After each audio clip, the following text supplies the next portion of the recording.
안녕하세요, 청취자 여러분들. 저는 아웃도어 매장을 운영하고 있는 40대 주부입니다. 저에게 일어난 모종의 사건을 어딘가에 재미나게 풀어내고 싶어서 이렇게 사연을 올려보게 되었습니다. 친구들에게 이야기를 하자니 제 얼굴에 침을 뱉는 격이라 익명의 힘을 빌려서 용기를 내봅니다. 정말 남들이 들으면 콩가루 집안이라고 욕을 할 것 같은 그런 부끄러운 이야기지만 속 안에 감춰두고 있으니 속병이 날 것 같네요. 제가 이런 사연을 올려버리게 결심하게 만들어준 우리 원수 같은 시모. 앞으로 만수무강하길 기원하면서 사연을 시작해 보겠습니다. 저는 결혼 전부터 일찌감치 옷 매장에서 일을 했고 나이 29살에 능력을 인정받아서 본사 직영점 매니저로 승진을 하게 되었습니다. 일단 30이 되지 않은 나이에 대리점도 아니고 본사 직영점의 관리를 맡는다는 것은 무척이나 이례적인 일이기도 했죠. 보통 다른 직영점 매니저분들이 50대라는 걸 감안하면 제가 어린 나이에도 윗분들의 눈에 들었다는 것이니까요. 그도 그럴 게 꽤 위치도 좋은 아울렛 매장이었는데 매출이 다른 지점에 비해 월등히 높았거든요. 그만큼 제가 고객 관리도 잘하고 언변이 좋아서 매장 운영을 잘했다는 뜻이겠죠. 그래서 능력을 인정받았고 직영점 매니저 자리를 꿰찰 수 있게 되었습니다. 지금 남편이랑은 한때 같이 일했던 직원이 소개팅을 주선해 주어서 만나게 되었습니다.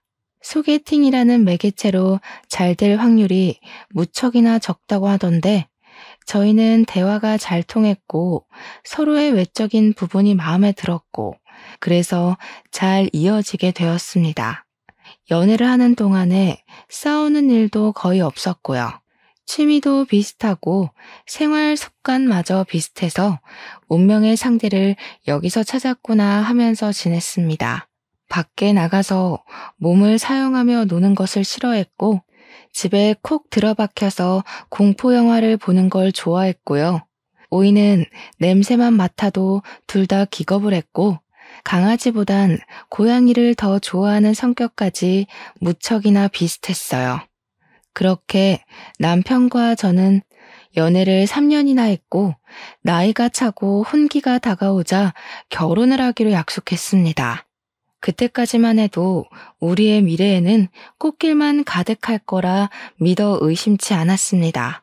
성품이 바르고 심성이 착한 남편에게 그런 시어머니가 존재할 거라는 생각을 전혀 하지 못했기 때문이죠. 제 인생의 변수 같은 예상치 못한 일이 벌어지기 시작한 건 결혼 허락을 받기 위해 처음으로 시댁에 인사를 드리러 간 날부터 시작이 되었습니다.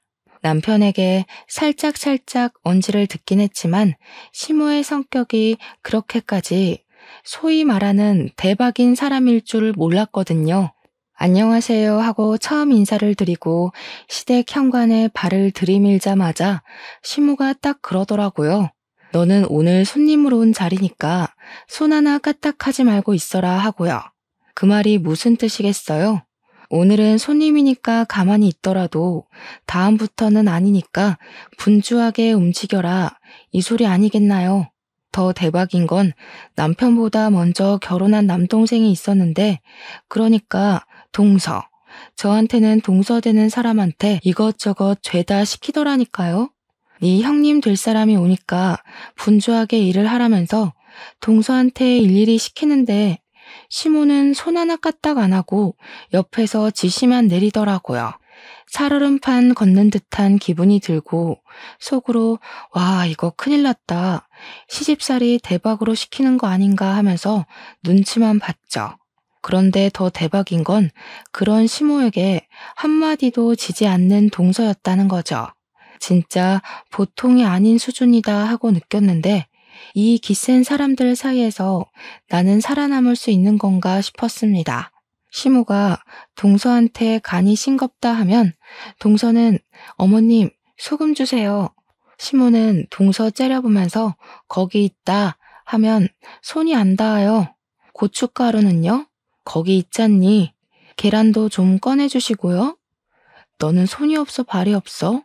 하면서 둘이 말싸움을 하더라고요. 시모가 이래라 저래라 하면 동서는 그거 주세요, 저거 주세요 하고 시모가 네가 직접 가져가라 하면 동서는 저 그거 어디 있는지 몰라요 하고 둘이 무슨 꽁트 찍는 것처럼 대화를 하는데 웃긴 건 동서는 정말 시모를 보조원처럼 부려먹으면서 집안일을 하더라고요. 그 정도면 누가 누구 수발을 들고 있는 건지 헷갈릴만 하더라고요. 저는 그 사이에서 약간 체하는 기분을 느끼며 이 난간을 어찌 헤쳐가야 할까 고민을 했죠. 다행스럽게도 동서가 아주 쿨한 성격을 가진 여자였다는 거죠. 밥 잘 먹고 이야기 잘 나누고 집에 간다고. 남편이랑 저랑 서방님네랑 다 같이 나왔는데 동서가 저를 슬며시 잡더라고요. 형님 되실 분이니까 터놓고 이야기할게요. 절대로 기죽으시면 안 되고요. 또박또박 싸워서 이기셔야 돼요. 우리 시모가 발 뻗을 곳 보고 뻗는 분이시거든요.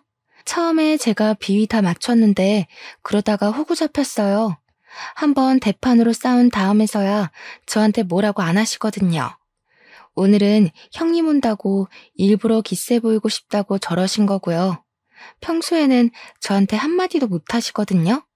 그니까 형님도 저처럼 드세게 나가셔야 돼요. 어려우면 연락 주시고요. 그렇게 자기 할 말 쏙 하고 가더라고요. 순간 제 머릿속에 시무를 들이받으라고? 이게 무슨 콩가루 같은 이야기지? 했어요.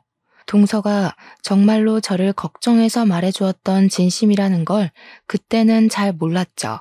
그 이후에 상견례를 했고 양가가 서로 합의 잘 이루어진 상태로 결혼 준비를 끝냈고 무난한 결혼식을 올리게 되었습니다. 근데 보통 결혼식 하는 날 신부 대기실에는 신부 지인들만 들어오지 않나요? 친구들이랑 이야기하고 사진 찍고 그러고 있는데 시모 지인들이 싹 들어와서는 저한테 돗대기 시장처럼 시끄럽게 말을 시키는 거예요. 며느리가 아웃도어 매장을 운영한다고? 하면서 자기네들이 시모의 산악 동호회 친구들이라고 하더라고요. 우리 시모 취미가 산을 타는 것이었는데 아웃도어 매장을 운영하는 며느리가 들어왔다고 싸게 살 수 있다고 자랑을 하셨나 보더라고요. 옷을 좀 할인해달라고 일부러 찾아와서 저한테 말을 건 것이었죠. 제가 운영하고 있는 매장이 직영점이라서 본사에서 내려온 할인율만큼만 할인을 해줄 수가 있었거든요. 기본적으로 아울렛 매장이라 깔리고 들어가는 할인율도 있었고요. 저는 뭐 땅 파서 장사하는 것도 아닌데 제가 맘대로 할인을 해줄 순 없죠. 굳이 신부 대기실까지 찾아와서 할인 이야기 꺼내고 가는 시모 지인들도 무척이나 별로였어요. 그거 하나 딱 찝찝한 거 남기고 결혼식 잘 하고 저희는 바로 신혼여행지로 떠났습니다. 남편과 저는 평소에 가볼 수 없는 곳으로 신혼여행을 가자고 약속을 했고 그 장소는 바로 약속의 땅 뉴질랜드였습니다. 뉴질랜드가 워낙 자연 경관이 거대하고 멋있고 또 산을 걷는 트레킹이 유명한 나라잖아요. 남편이랑 같이 트레킹 관광을 나섰는데 거기서 엄청 좋은 트레킹화를 팔고 있더라고요. 큰 마음 먹고 제 거랑 남편 거 사면서 시모가 산악 동호회를 한다고 했으니까 시부모님 드릴 신발도 한 켤레씩 샀습니다. 당연히 한국까지 전화를 해서 신발 사이즈 물어보고 샀죠. 귀국을 해서 시댁에 신발을 딱 가져가니까 시부가 너무 마음에 든다고 좋아하시더라고요. 근데 시모는 약간 마음에 안 든다는 식으로 삐죽거리면서 시부한테 그러더라고요. 당신은 산에 가자고 하는데도 안 가면서 이런 좋은 신발이 왜 필요하냐고요. 시부가 아니 뭐 산 탈 때만 신는 신발인가? 그냥 신고 다니면 되지 하니까 시모가 저를 보면서 색이 이거밖에 없었니? 이러는 겁니다. 아웃도어 매장 한다는 애가 신발색을 이런 갈색으로 골라오면 어떡하냐고 등산화 화려한 게 요즘 유행인 거 몰라서 그러냐고 하는 거예요. 몰랐으면 지금이라도 자기 말 듣고 화려한 운동화로 매장에 있는 거 다 바꾸라며. 핑크색, 노란색 이런 거 없었냐고. 계속 갈색이 뭐야 갈색이 하시더라고요. 그래서 제가 뭐 대충 대꾸했죠. 갈색이어야 더러워져도 별로 티가 안 나죠 하면서요. 산 한 번 타면 신발이 얼마나 더러워지는데 노란색, 핑크색 타령을 하고 있나 싶었습니다. 그러더니 신발을 한번 신어보더니 너무 꽉 맞는 거 아니냐고, 한 사이즈 더 큰 걸로 사오지 그랬냐고 타박을 하시대요. 사왔는데도 구시렁거릴 일인가 싶었습니다. 그것도 뉴질랜드에서 사온 거라 교환이나 환불이 될 리도 없는데 참. 근데 그 순간 갑자기 동서의 말이 생각나더라고요. 따박따박 말대꾸를 하라고 했던 거요. 그래서 시모한테 웃으면서 이야기를 건넸죠. 마음에 안 드시는 거냐고요. 그러니까 시모가 냉큼 좋기는 한데 너네 매장에도 좋은 거 있지 않니? 핑크색. 이러시대요. 느낌이 딱 오더라고요. 이 신발도 가지고 매장에 들어온 새 신발 하나 더 챙기려는 속셈이구나 싶었던 거죠. 그래서 저는 눈치 없는 애처럼 그 신발 마음에 안 드시면 그냥 저 달라고 했어요. 제가 2개 신겠다고요. 그러고는 셀쭉하게 말했죠. 선물을 해드려봤자 불평만 하시니까 다음부터는 챙기지 말아야겠다 하고요. 시모가 저한테 뭘 그렇게까지 이야기를 하냐고 우리 매장에 있는 신발 하나 더 얹어주면 되는 거 아니냐고 하더라고요. 그래서 매장에 있는 신발 5% 할인해드리겠다고 하니까 가족끼리 신발 하나 못 주냐고 구시렁구시렁. 신발 이미 사드렸구만 뭘 그렇게 욕심을 내는지 참. 하루는 출근해서 매대 정리하면서 매출을 확인하고 있었습니다. 말일까지 제대로 정산해 놓지 않으면 꼭 중간에 구멍이 나는 일이 있더라고요. 이리저리 매출 전표 보면서 재고랑 같이 확인하고 있는데 시끌벅적한 소리가 입구에서부터 들리더라고요. 보니까 시모가 산악 동호회 친구들을 잔뜩 끌고 찾아온 것이었습니다. 낯이 익다 싶었는데 신부 대기실에 와서 할인 이야기를 하고 갔던 그 친구들 얼굴이 딱 떠오른 거였죠. 저한테 매장 구경 좀 하러 왔어 하더니 바람막이 입어보고 획 던지고 모자 써보고 뒤집어서 놓고 신발까지 신어보고 난리를 치더라고요. 우리 직원의 눈빛이 와 저거 언제 치우지? 하는 눈빛이던데 제가 다 민망하더라고요. 그러더니 다들 양말 한 켤레씩 들고 와서는 등산 양말 사러 온 거라고 할인을 팍팍 넣어달래요. 고작 5,000원짜리 양말 사면서 할인은 무슨 할인인가요? 시모가 저를 쓱 보더니 원래 양말 같은 건 사은품으로 나가는 거 있지 않냐고 그거나 좀 달래요. 6명이 거 3만원어치 사가면서 사은품 달라고 말하는 게 양심적으로 가능한 일인가요? 그래서 제가 어머님 양말 사은품은 20만원 이상 구매하셨을 때 나가는 거라 양말 6켤레 산 걸로는 턱도 없어요 하면서 웃었어요. 일부러 하하호호 웃으면서 이야기하니까 시모도 민망했는지 가족끼리 빡빡하게 군다고 그냥 속갯말 삼키대요.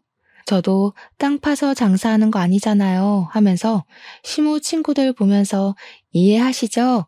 가격이 맞아야. 이러니까 시모 친구들도 민망했나 봐요. 저한테 나중에 우리가 와서 제대로 팔아줄게 하면서 어색한 얼굴을 하고 돌아가시더라고요. 여기서 끝날 줄 알았던 우리 시모의 진상짓은 지금부터 시작이었습니다. 제가 하루 종일 매장을 지키고 있는 건 아니었거든요. 본사에 회의를 하러 가야 할 때도 있고 쉬는 날도 존재하니까요. 일이 좀 있어서 이틀 연속으로 매장에 출근을 하지 못했는데 제가 출근을 하니까 직원이 저한테 쪼르르 달려오더니 곤란한 듯 말을 하더라고요.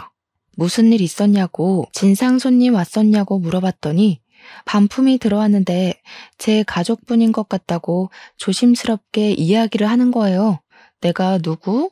하고 물어보니까 시어머니요 하면서 이야기를 하는데 제가 없을 때 왔다 간 건가 싶더라고요. 직원이 저한테 제가 없을 때 와서 바람막이를 하나 사갔다가 다음날 바로 반품을 했는데 택은 그대로 있지만 옷이 너무 더럽다는 겁니다. 순간 그게 무슨 소리인가 싶어서 옷 상태를 보려고 반품 들어온 물건을 확인하는데 옷이 진짜 새 옷이 아니었어요. 옷을 사가서 바로 입고 등산을 갔다가 그대로 환불이라도 한 건지 옷에서 땀 냄새가 나는 거예요. 그래서 직원한테 설마 이거 취소해줬냐고 물어보니까 직원이 난처하다는 얼굴로 자기가 매니저 시어머니라고 박박 우기면서 제가 해주라고 했다고 했대요. 그러면서 어떡해요? 저 실수한 거예요? 하는데 직원이 무슨 잘못이 있겠어요? 아니라고 괜찮다고 하고 곧 제가 떠안게 됐죠. 퇴근하자마자 옷을 들고 시댁에 가서 시모한테 획 던졌어요. 이게 뭐냐고 모른 척하면서 묻길래 뭐긴 뭐냐고 우리 옷 사가서 입고 반품하셨다면서요? 하면서 일부러 큰 소리로 이야기를 했습니다. 시부가 빤히 보고 있었으니까 일부러 들으라는 듯이 이야기하니까 시모가 시치미를 뚝 떼더라고요. 자기는 그런 적 없다고 옷을 사가서 반품한 건 맞는데 입고 돌아다닌 적은 없대요. 그러면서 그 직원 진짜 웃기는 계집애라고 자기가 옷 관리를 못한 걸 가지고 매출 늘리려고 일부러 거짓말 치는 거 아니냐면서 몰아가는 겁니다. 제가 일일이 옷을 보여주면서 여기에는 흙이 묻었고 여기에는 스크래치가 생겼다고 누가 봐도 입고 산탄 것 같은데 무슨 소리냐고 했죠. 제가 화가 나서 이 옷 결제하게 빨리 카드를 주시던가 현금을 달라고 했어요. 시모는 자기는 그런 적 없으니까 못 준다고 강짜를 부리더라고요. 원래 소비자 보호법에 의거해서 14일 이내로 환불되는 거 아니냐고 진상을 부리는 겁니다. 그래서 그거는 옷이 상하지 않았을 때 이야기고 지금은 상했으니까 해당 사항 없다고 돈 달라고 했어요. 씩씩거리면서 죽어도 못 준다는 식으로 이야기를 하는데 듣고 있던 시부가 무슨 그런 파렴치한 짓을 하냐고 저한테 현금을 주시더라고요. 시부라도 정상이라서 다행이지 시모의 진상짓은 넌덜머리가 났습니다. 저한테 가족끼리 왜 그렇게 빡빡하게 구냐며 대충 세탁해서 팔면 되지 하는데 열이 오르더군요. 그러고 한동안 조용한 것 같더니 한 달 뒤에 제가 쉬는 날 우리 시모가 와서 옷을 또 사가지고 가서는 반품을 했대요. 직원한테 이번에도 옷이 더럽냐고 물어보니까 그건 아닌데 하면서 말꼬리를 흐리더라고요. 무슨 일이냐 하니까 옷을 30만원치를 사가서 바로 반품을 하긴 했는데 사은품으로 증정되는 등산 모자랑 양말은 쏙 빼놓고 환불했다는 겁니다. 그거는 사은품이니까 자기 거 아니냐고 사은품까지 반납을 해야 하는 거냐 어차피 증정품 아니냐 하면서 안 주더래요. 양말하고 모자는 이미 자기가 신었으니까 그냥 자기가 갖겠다고 하면서 매니저 시어머니야 했다는 겁니다. 당연히 그 말을 듣는데 제가 열이 받지 않겠습니까? 또 시댁으로 찾아갔죠. 신모가 보자마자 이번에는 안 입고 반품했다고 당당하게 말하길래 사은품은 왜 챙겨가서 돌려주지 않냐고 했습니다. 사은품이요. 저희도 공짜로 나눠주는 거 아니고요. 매장에서 돈 주고 사서 고객들한테 감사한 마음에 드리는 거예요. 근데 어머님께서 그렇게 쏠랑 사은품만 챙겨가시면 다른 고객님 한 분은 그 사은품을 받을 수가 없잖아요. 우리가 땅 파서 장사하는 거 아니라고 몇 번을 말씀드려요? 저희 매장에 찾아오지 마세요. 어머님한테는 저 더 이상 물건 안 팔겠습니다. 우리 직원한테도 말해놨으니까 다음에 또 오시면 경찰 부르던가 할 거예요. 아시겠어요?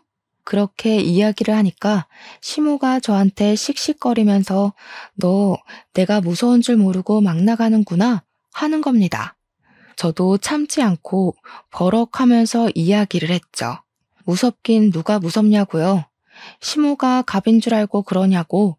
나한테 무서운 건 우리 회사 사장님 말고 없다고. 이러다가 내가 잘리게 생겼는데 뭐가 어쩌고 어째요? 하면서요.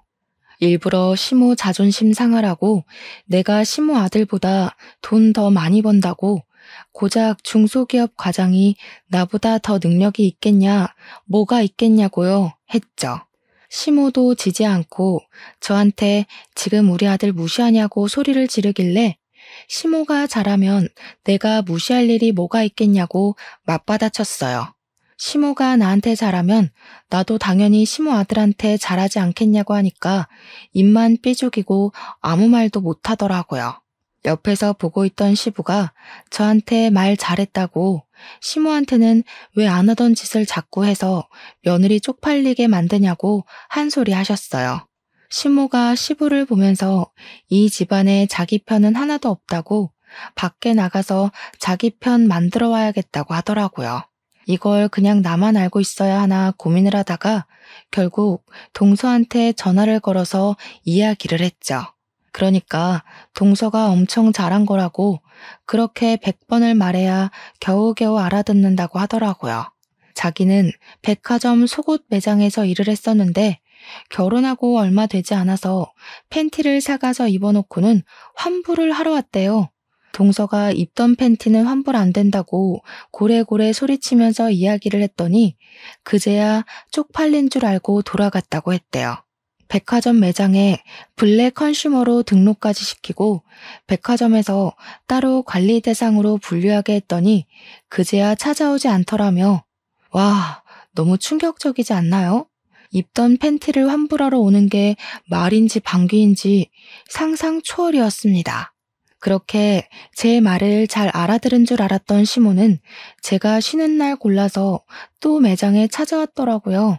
도대체 어디에 신복을 숨겨놓은 건지 제가 쉬는 날은 기가 막히게 알고 찾아오더라고요. 이번에는 남성용 등산화랑 남성용 등산용품을 몇 개 사가길래 직원이 주시하고 있었다고 하더라고요. 근데 의외로 환불이 들어오지 않았고 가격도 후려치지 않고 제값 주고 사갔다고 이야기를 하더라고요. 그래서 저는 시모가 웬일이지 남성용 등산용품은 왜 사간 거지 싶었죠. 시부가 등산에 취미가 없어서 시모 혼자 친구들이랑 다니는 거였거든요. 이제 시부도 등산을 가나 싶어서 부부가 같이 취미 생활을 하시려나 보다 이건 좀 부럽다 하면서 생각을 했죠.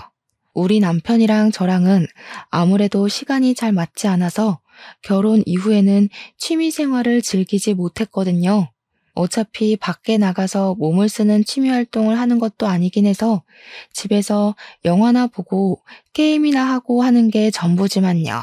시부모님이 매번 싸우기만 하는 줄 알았는데 취미 생활을 같이 한다고 하니까 부러웠죠 뭐. 시모가 오랜만에 가족들 한데 모여서 밥 먹자고 하길래 시댁에 방문을 했는데 저는 매장을 운영하는 사람이니까 딱 보면 알잖아요. 등산화 모델명만 봐도 어떤 신발인지 눈에 들어오는 그런 안목이요. 분명 신발도 사가고 용품도 사갔는데 현관에서 신발장을 둘러보는데 그 신발이 없더라고요. 그래서 뭐지? 싶어서 시모한테 남성용 등산화 사가셨다고 들었는데 아버님이랑 등산 다니시는 거 아니었어요? 하고 물어봤죠. 시모가 순간 당황해하면서 아니라고 그거 우리 동호회 사람이 생일이어서 선물하려고 산 거였다고 하더라고요. 우리 시모 같은 짠순이가 20만 원짜리 신발을 선물한다는 게 무척이나 의외였습니다. 그래도 뭐 같이 등산 다니고 돈독한 친분이 있는 사람이면 그럴 수 있겠다 싶었죠. 근데 사건이 와장창 터지고 만 것입니다. 2달 뒤에 시부가 남편한테 연락을 해서는 신세한탄을 하면서 시모랑 이혼을 하기로 했다고 통보를 했대요. 그 이야기를 전해 들은 저와 서방님네는 놀래서 시댁으로 찾아갈 수밖에 없었죠. 두 분이 방금 전까지 싸운 건지 씩씩거리면서 문을 열어주는데 남편이 다짜고짜 이혼이 무슨 소리냐고 물어봤어요. 그러니까 시부가 부들부들 떨면서 네 엄마 바람났다 하면서 사진을 보여주더라고요. 시모가 웬 남자랑 같이 팔짱을 끼고 등산을 하고 같이 차를 타고 저수지에서 낚시도 하고 커플룩으로 차려입고 데이트를 하는 사진들이었습니다. 그러면서 시모가 소름 끼친다고 이런 걸 따라다니면서 어떻게 사진을 찍을 생각을 하냐고 당신 의처증이냐고 화를 내대요. 그 사진을 보는데 등산복이며 등산화며 용품이며 너무나도 눈에 익은 물건들이 있더라고요.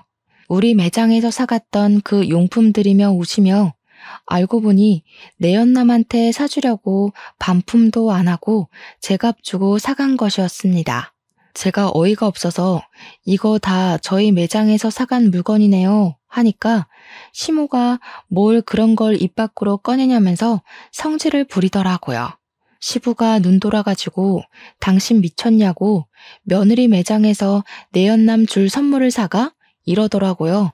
당장 이혼하자고 당신 같은 여자랑 하루도 더 살고 싶지 않다고 진절머리를 치셨습니다. 그러자 시모가 놀래서 아니 당장 자기 보고 어딜 가서 살라고 이혼을 하자는 거냐고 소리를 꽥 지르니까 시부가 자기 알 바 아니래요. 내연남 집에 가서 살든 밖에 나가서 얼어 죽든 마음대로 하자고 당장 우리 집에서 나가라고 내연남이 호랩이라며 하더라고요. 그 집 가서 엄마 노릇하면서 하하호호 살면 되겠네 하는데 부부싸움 살벌하게 하시는 거 있죠? 시모가 자기가 못할 것 같냐면서 자식들이 말리기도 전에 짐을 싸서 획 나가버렸어요. 물론 아무도 말릴 생각이 없긴 했지만요. 남편이고 도련님이고 시모의 바람이 무척이나 충격이었나 보더라고요. 결국 두 분 나이 67세에 협의 이혼을 했고요. 위자료랑 재산 분할은 그냥 없는 셈 치고 이혼만 하기로 했다고 하셨습니다. 그리고 정말 충격적이게도 시모는 진짜 내연남의 집에 들어가서 살림을 차렸다는 겁니다. 우리 남편이 전화해서 어디서 뭐 하면서 살고 있냐고 아빠한테 지금이라도 싹싹 빌고 집에 들어가라고 연락을 했더니 시모가 웃더래요. 자기가 왜 그래야 하냐며 너무너무 행복해서 미칠 것 같다고. 더 충격적인 건 내연남의 딸을 우리 딸 하면서 부른다는 겁니다.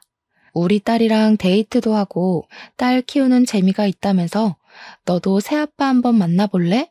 하면서 남편한테 이야기를 했대요.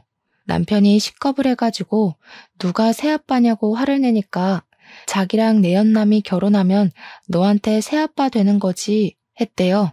남편은 우리 엄마가 그런 사람인지 몰랐다면서 충격에 부들부들 떨었죠. 그런데 더 충격적인 건 아직 남아 있습니다. 시모가 어느 날 우리 부부하고 서방님네 부부를 불러서 같이 밥 먹자고 식당에 데려가셨어요. 좀 고급진 그런 식당 있잖아요. 룸으로 딱딱 막혀있는. 불러서 나갔더니 거기에 시모만 있는 게 아니라 웬 여자랑 시모 내연남이 떡하니 자리 잡고 있더라고요. 시모가 그 여자애한테 인사하라고 너네 오빠랑 올케 언니들이야 하면서 우리 보고는 얘가 신우되는 아이니까 친하게 지내라고 하는 겁니다. 우리 넷은 자리에 앉지도 못하고 어이가 없어서 숨만 쉬고 있었는데 시모가 그러더라고요. 오늘 너네 새아버지 생신이시거든. 자식들하고 며느리하고 자랑도 좀 할 겸 친해지라고 불렀어. 아이고 든든한 아들이 둘이나 생겨서 노후 걱정 없이 편안하겠어. 둘이 북치고 장구치고 다 하는데 정신 나간 거 아닙니까? 우리 남편이 열이 받아서 눈에 핏발을 세운 채로 이야기를 했죠. 누가 누구 노후를 책임진다고 이런 개소리를 정성스럽게 하십니까? 어머 얘, 못 배워먹은 사람처럼 새아버지한테 그게 무슨 말버릇이니? 당장 사과드려. 남편이랑 서방님은 사과는 무슨 얼어 죽을 사과냐고 이런 자리인지 모르고 나온 거니까 두 번 다신 이런 자리 만들지 말라고 엄포를 놓았습니다.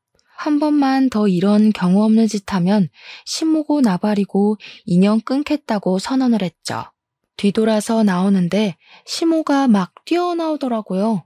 제일 뒤에 걷고 있던 제가 만만한지 저를 딱 붙잡고는 사정을 하더라고요. 얘, 돈 좀 주고 가라. 우리 아들들이 낼 거라고 내가 설레발 다 쳐놨는데 일부러 비싼 집으로 골라왔는데 내 체면은 살려줘야 하지 않겠니? 저 지갑 안 들고 왔는데요. 어머님이 불러내신 거라 당연히 어머님이 사주시는 건 줄 알고 지갑 안 들고 왔죠. 야, 너네 버르장머리 없이 뭐 하는 거야? 당연히 자식들이 사야지 내가 돈이 어딨어. 아까 방에 있던 어머님이 좋아 죽겠다고 했던 내연남 딸한테 내라고 하세요. 뭐? 내연남 딸? 너한테는 시누이야. 어머, 저한테 왜 시누이예요? 우리 남편이랑 저 여자랑은 가족이 아닌데요. 그러고는 재빨리 식당을 빠져나왔습니다. 우리 남편은 완전 열이 받아가지고 엄마가 저렇게 파렴치한 인간인 줄 몰랐다고 어떻게 저런 짓을 할 수 있냐고 시부가 불쌍하다고 난리였어요. 그런데 여기서 일이 끝났으면 제가 사연을 쓰지도 않았겠죠. 더 파렴치한 일은 그 뒤에 벌어지게 되었습니다. 제가 글쎄 생각지도 못했던 갑상선암에 걸리게 된 것입니다. 임신을 준비하던 도중 수치가 이상하다는 종합검진 결과에 놀라서 큰 병원을 찾아가니 갑상선암이라고 하더라고요. 물론 완치율도 높고 다른 사람들보다 훨씬 더 빠르게 발견을 하게 되어서 수술만 하면 괜찮을 거라고 하더라고요. 평생 약을 달고 살아야 해서 한동안 임신 계획은 가지면 안 된다고 했지만 그 이외에는 아무 문제도 없을 거라고 저를 안심시켜 주었습니다. 의사의 조언에 따라서 수술 날짜까지 빠르게 잡고 났는데 그래도 제가 암이라는 사실은 변하지가 않잖아요. 남편과 저는 한동안 마음을 추스르느라 바빴습니다. 치료와 수술을 해야 하는 바람에 어쩔 수 없이 한동안 일을 쉬어야 하는 처지에 달했고 매장 관리는 결국 다른 사람에게 넘기게 되었습니다. 본사에서는 수술 이후 경과가 좋아지면 다른 매장을 주겠다고 했지만 제 첫 매장이다 보니 애착이 가는 건 어쩔 수 없었어요. 그래도 피곤하면 안 되고 컨디션 조절을 잘 해야 한다고 해서 일을 할 수 없게 되었죠. 인수인계까지 마치고 본격적으로 치료가 시작되는 주까지 일을 도와주기로 했습니다. 본사에서는 일단 퇴직을 하게 되는 것이라 퇴직금까지 받아갈 수 있었습니다. 집에서 쉬려고 하니까 영 좀이 쑤시더라고요. 그런 와중에 무슨 일 때문에 매장을 방문했는지 모르겠지만 시모가 또 그 매장에 방문을 했나 보더라고요. 직원에게 연락이 왔는데 당당하게 들어가서 내가 여기 매니저 시어머니인데 했다는 겁니다. 그런데 매니저가 변경이 되었잖아요.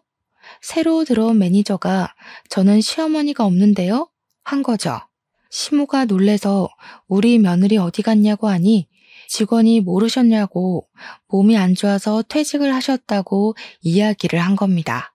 저한테 혹시 실수한 거 아니냐고 연락이 온 건데 그냥 잘했다고 했어요. 시모는 머리를 그때부터 굴리기 시작했나 봐요. 쉬는 것도 아니고 퇴직이라고 하니까 어디 아파도 단단히 아프구나, 죽을 병이라도 걸렸나 싶었던 거죠. 우리 남편한테 전화해서는 걱정스러운 말투로 우리 며느리 어디가 아픈 거냐고, 큰 병이냐고 꼬치꼬치 캐묻고 난리를 쳤대요. 며느리 건강 걱정 한 번 안 할 것처럼 굴던 사람이 막 걱정돼 죽겠다고 이야기를 하니까 남편도 마음이 좀 풀어졌나 봐요. 큰 병은 아니라고, 초기에 발견해서 수술만 하면 된다고, 갑상선암이라고 이야기를 한 거죠. 그러니까 걱정 마시라고, 다 괜찮아질 거라고 이야기를 했더니 그제야 아 그러니? 알겠다 하고 전화를 뚝 끊더래요. 걱정했던 것 치고는 너무 빠르게 알겠다고 하고 전화를 끊어서 좀 찝찝하다고 하더라고요. 알겠다고 시모한테 연락 오면 말해주겠다고 남편에게 이야기를 한 뒤 집안일을 좀 하고 쉬고 있었어요. 그런데 딱 타이밍 좋게 시모한테서 연락이 온 거죠. 아무렇지 않게 여보세요 하고 전화를 받으니까 시모 목소리가 들떠서 전화를 했더라고요. 예, 우리 아들이 그러는데 너 갑상선암이라며? 내가 좀 알아보니까 그거 수술비도 별로 안 비싸고 예후들도 다 좋다고 하더라. 거기다가 너 퇴직금까지 빵빵하게 받고서는 일 그만뒀다고 하더라. 어디 아픈 데는 없냐, 몸은 좀 괜찮냐 물어볼 줄 알았는데 영 딴소리만 나오길래 그래서요? 하고 대꾸를 했죠. 그러니까 전화로 할 이야기는 아닌 것 같다고 이따가 집으로 찾아오겠다고 하고 끊더라고요.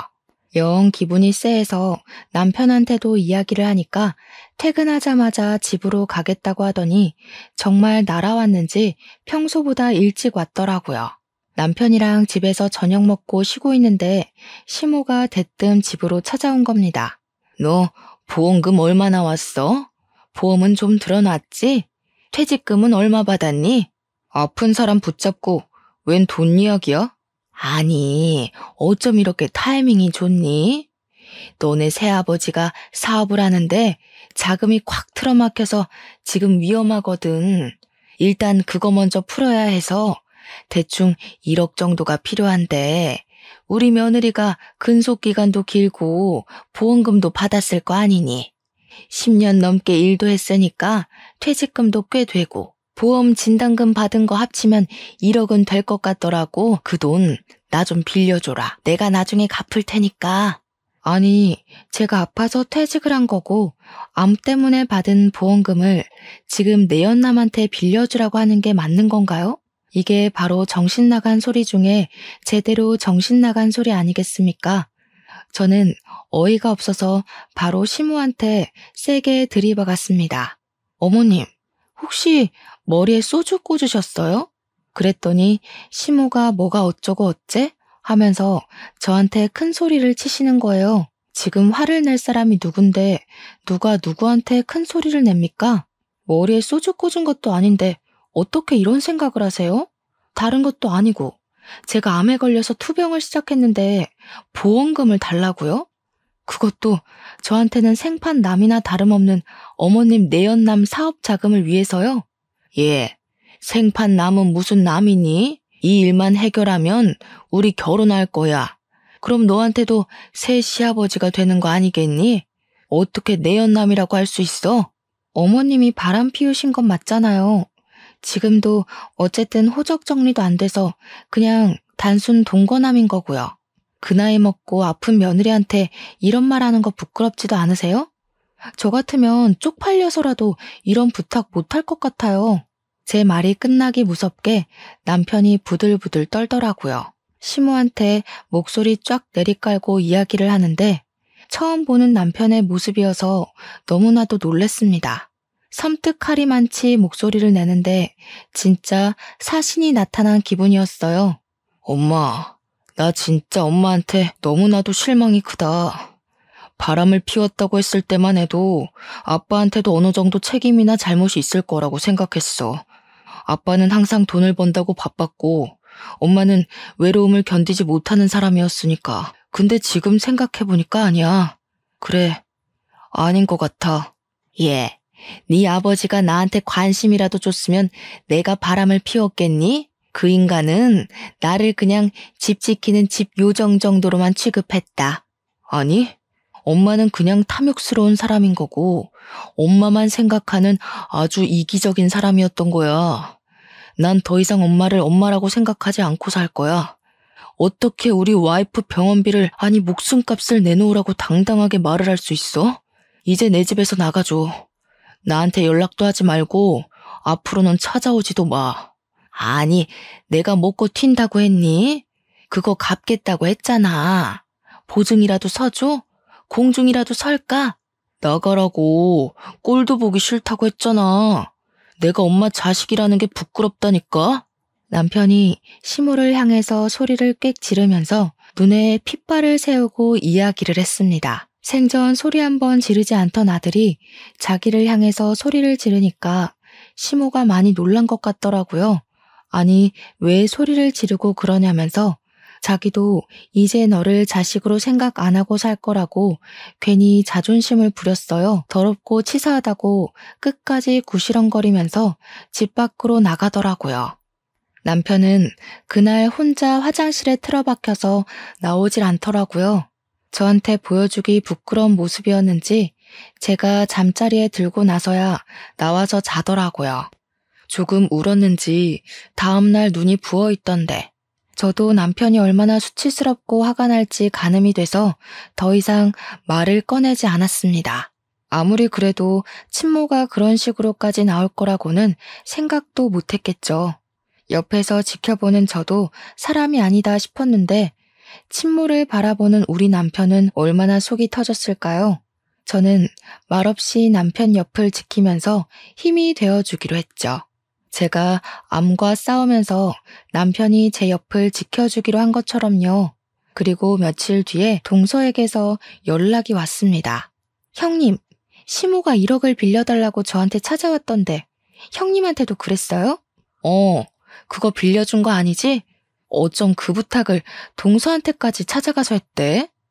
형님, 저희가 여윳돈 1억이 어디 있겠어요. 저한테 뭐라는 줄 아세요?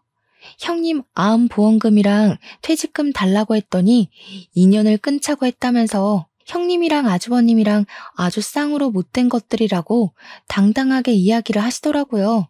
남편이랑 저랑 그 소리 듣고 정신 나간 거 아니냐고, 남편이 노망났냐고 썩 꺼지라고 했지 뭐예요?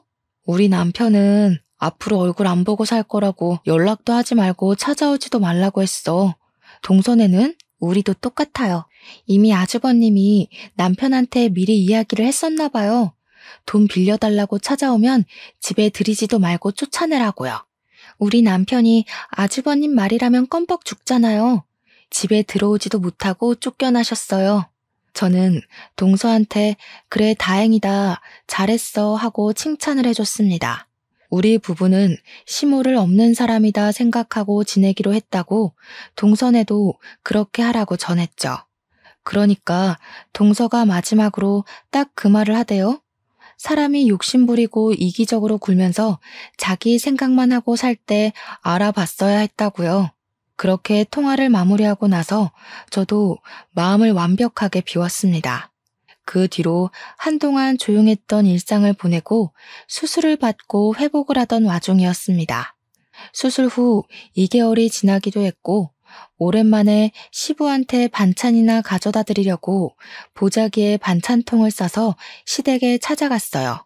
그런데 시댁 문간 앞에서 시모가 울고불고 그러고 있더라고요. 문은 꽉 닫혀 있고 시모가 저를 쓱 보더니 퉁퉁 부은 눈으로 반찬 싸들고 온 거냐고 잘 됐다고 문 좀 열어보라고 하더라고요. 제가 미쳤다고 시부가 닫아둔 문을 열겠습니까? 바로 경찰을 불렀습니다. 경찰차가 요란한 소리를 내면서 찾아왔고 시모는 저한테 네가 부른 거냐고 사색이 되어서 묻더라고요. 집 앞에 경찰차가 오고 소란스러워지니 그제야 시부가 문을 열어줬어요. 저한테 경찰 부른 거야? 하길래 네 했더니 시부가 잘했다고 칭찬을 해주셨습니다. 고 경찰 양반, 저 망할 옆에 내가 남의 집에 주거 침입하려고 했으니 잡아가시오. 아니 여보, 남의 집이라니 어떻게 이 집이 남의 집이야? 우리 집이지. 오호, 이혼을 했으면 남이지. 그 동거남은 어쩌고 여기 와서 같이 살자고 한 번만 봐달라며 울고불고 빌어? 경찰분들 수고 많으십니다. 저 옆에 내 당장 데려가서 가둬버리쇼. 경찰은 이미 신고가 들어왔고 주거 침입이라는 명분이 있어서 어쩔 수 없다며 시모를 끌고 가셨습니다. 저는 시부한테 반찬을 잘 전해드리고 집으로 돌아왔고 그날 저녁 시부에게서 연락이 왔어요. 경찰이 조사를 끝냈다고 시부한테 연락을 주면서 사건의 전말을 알게 되었습니다. 시모는 결국 1억을 구하지 못했고 내연남은 시모한테 온갖 난리를 떨면서 쫓아냈다고 하더라고요. 알고 보니 내연남도 1억을 구해다 주겠다는 시모의 말에 속아서 같이 동거를 했던 거라고 하더군요. 내연남이 시모한테 그 돈 때문에 7살이나 많은 늙은 아줌마랑 동거까지 한 건데 그 돈 못 구해와서 길바닥에 내앉게 생겼다고 했대요. 시모가 돈이 있어 뭐가 있어요? 시부한테 원룸이라도 얻어달라고 사정사정을 했다는데 시부가 그것도 거절했대요. 나중에 듣기로는 뭐 지방에 있는 친척네 집으로 갔다는 것 같은데 별로 궁금하지 않더라고요. 시부도 그렇고 우리 남편도 서방님도 강다니는 사람이라서 일이 확실하게 해결됐지. 아니었으면 시모가 누울 자리 보고 뻗었겠죠. 저는 암 수술은 무사히 완벽하게 제거되었고 의사 선생님이 경과가 좋아서 2, 3년 지나면 임신 계획을 세워도 좋을 거라 했습니다. 남편과 저는 하루빨리 이세를 만들고 싶어서 시간이 흐르기만 기다리고 있어요. 우리 가족에게 새 생명이 찾아와 더욱더 화목해지길 기대해봅니다. 제 이야기를 여기서 마치도록 할게요. 오늘도 고생하셨고 수고하셨고 또 좋은 하루 보내세요.